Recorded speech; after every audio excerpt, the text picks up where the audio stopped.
Bonjour. Antoine Berman, l'âge de la traduction, la tâche du traducteur de Walter Benjamin, un commentaire.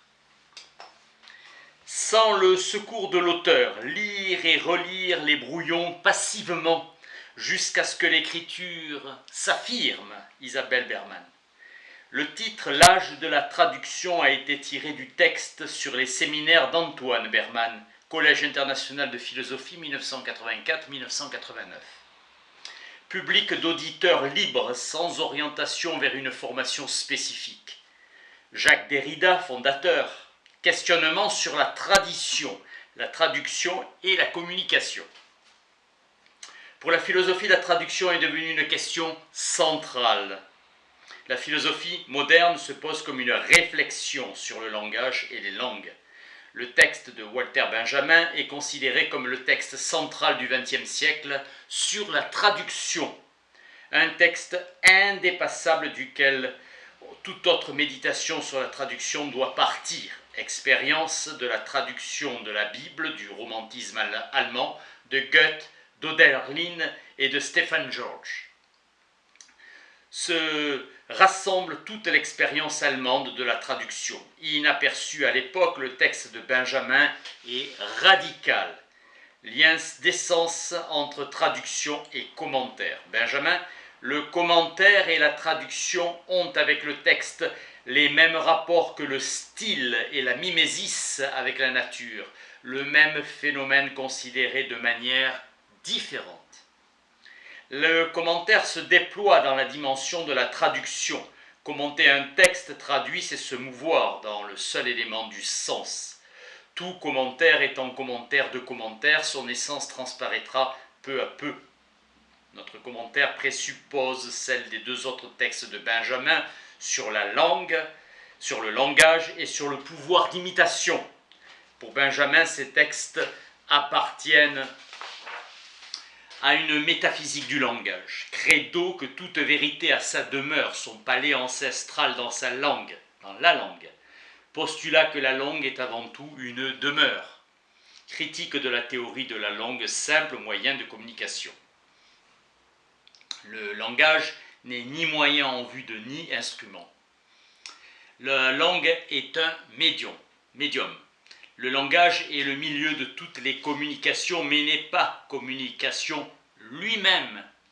La langue ne peut apparaître que comme la demeure, parenté de la philosophie et de la traduction pour Benjamin. Le langage pur est l'objet ultime de la réflexion philosophique. Défendre la langue comme médium fondamental de l'expérience et de l'existence humaine était pour Benjamin un impératif catégorique. Pour développer tel ou tel axe de sa pensée, il doit le reformuler entièrement et de manière neuve. Sa pensée se déploie dans une dimension d'extrême conceptualité. La tâche du traducteur est riche en images qui se détachent nettement sur le fond d'un mouvement de pensée très abstrait. Il se rattache par son écriture à un enseignement. Il dit que la vérité n'est pas le dévoilement qui détruit le mystère, mais la révélation qui lui rend justice. Ces textes sont écrits au niveau où le langage est magique. Il s'agit de donner aux mots une aura où s'unissent la clarté et l'obscurité. La problématique incommode de l'analyse d'un texte révèle l'agir d'une subjectivité qui se manifeste avant tout par sa négativité. Par son titre, traducteur et non-traduction, Benjamin pointe le fait que la subjectivité traduisante est un moment essentiel de la traduction. Le titre pose implicitement que le traducteur a une tâche et une tâche spécifique. Ceci annonce une délimitation critique. Le traducteur est nanti d'une responsabilité. Qui dit tâche dit responsabilité, devoir. La tâche est recherche d'une solution dans l'ordre du langage. Une œuvre ne présuppose pas du destinataire. Plus encore, une œuvre ne se soucie d'aucun destinataire. Avec Heidegger, l'œuvre devient objet sous sa face offerte à l'expérience de qui la contemple. Dans le poème, le langage s'accomplit purement en lui-même, à la condition de ne plus rien transmettre et de ne plus rien communiquer.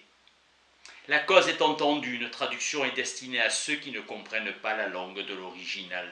Postulat de la traduction qu'il appartient à toute œuvre de ne pas parler que dans sa langue. Constatation que la communication n'est pas l'essence de la traduction, car une œuvre est intraduisible. La traduction n'est point recherche d'équivalence, mais mouvement vers la parenté des langues. Elle produit cette parenté sans la supposer. La traduction a pour fin de déporter l'œuvre toujours plus loin de sa langue. La traduction surgit organiquement de l'original. La traduction est mémoire de l'inoubliable. L'œuvre désire et ne désire pas être traduite. Le non-désir est résistance. La tâche du traducteur est de travailler à partir de la traduisibilité que l'œuvre pose.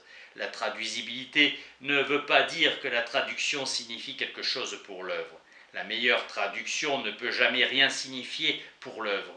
Conformément à son essence, l'œuvre permet sa traduction. L'œuvre voit dans son intraduisibilité son noyau le plus profond. Jacques Derrida m'a dit un jour que l'enfant est celui qui s'en va, dimension de la vie, de l'histoire, de l'expérience, que Benjamin va penser le rapport de la traduction et de l'œuvre, où l'engendré ne signifie rien pour l'engendreur, tout en ayant une intimité. La traduction caractérise le stade de la vie continuée de l'œuvre. Cette vie continuée de l'œuvre s'appelle la gloire liée à l'inoubliable. La survie pour l'œuvre est le temps de rayonnement dans la dimension de son autonomie. Goethe dit que la traduction pour l'œuvre figée dans sa gloire, régénération, rajeunissement. La traduction essentielle surgit à l'époque où l'œuvre est entrée dans la phase de sa vie continuée. La grandeur des traducteurs est que chacun à sa manière aperçu que Shakespeare, Cicéron, Homère, Virgile, Sophocle, Pindare étaient arrivés en Allemagne au temps de leur traduction. Schlegel, Voss, Hölderlin. Philosophie et traduction sont apparentées en ceci qu'elles se tiennent toutes deux sous la loi d'une tâche, résolution d'une dissonance. La finalité de la vie est la présentation. Cette finalité ne signifie rien pour la vie, même si elle concerne ce que la vie possède de plus profond. La finalité de la traduction serait la présentation de la signification immanente à l'œuvre.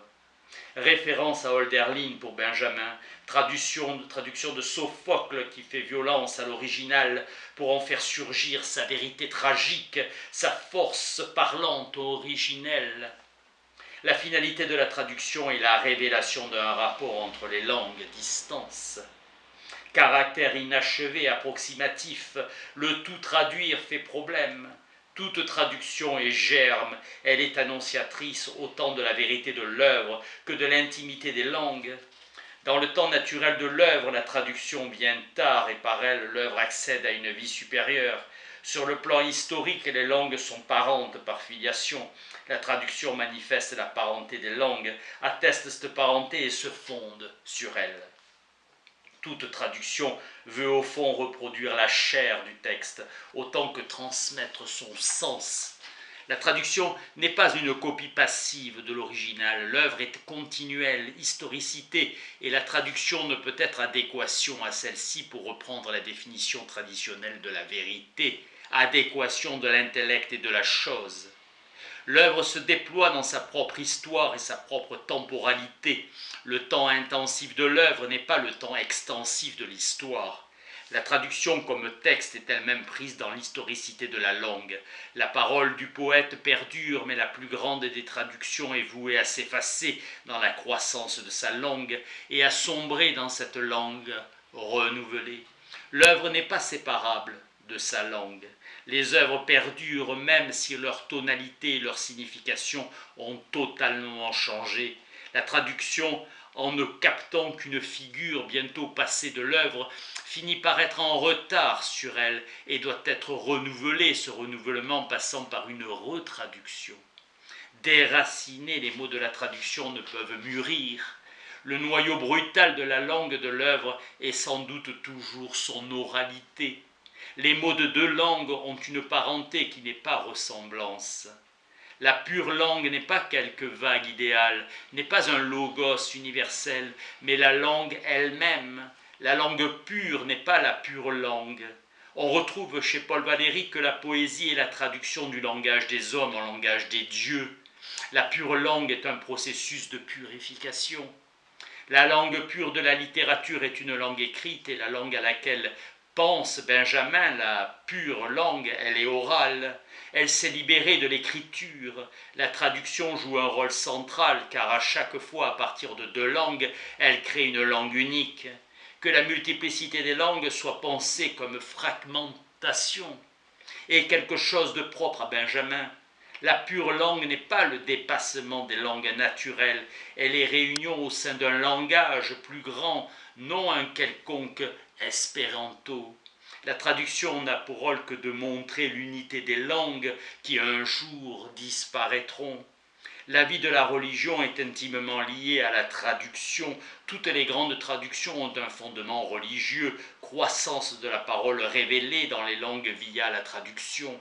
Traduire de grandes œuvres est toujours acte religieux.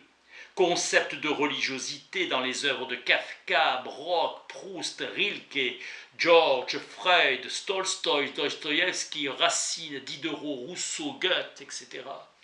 Friedrich Nietzsche disait de Schopenhauer que traduire en français était plus léger et plus proche de sa vérité. Phrase mémorable de Novalis selon laquelle le Shakespeare allemand est supérieur au Shakespeare anglais. L'œuvre accède vraiment à un langage plus pur et plus haut, en fait plus profond. Le poème de Supervielle se révèle dans sa traduction à la différence de celle de Hölderlin. Avec Derrida, un corps verbal ne se laisse pas traduire ou transporter dans une autre langue. La traduction laisse tomber le corps, énergie essentielle. La traduction échappe à cette essence en devenant travail sur le signifiant. La langue, par essence, est extérieure à la teneur. Benjamin dit que la langue de la traduction reste inappropriée, forcée, étrangère par rapport à sa teneur. Ironie fabuleuse, plus périssable que les œuvres, la traduction transplante l'œuvre sur un terrain plus définitif. L'ironie est que le périssable soit plus définitif que l'impérissable. La traduction est forme, car en elle la teneur est détruite. La traduction libère l'œuvre de ce que Novalis appelait la tyrannie du contenu.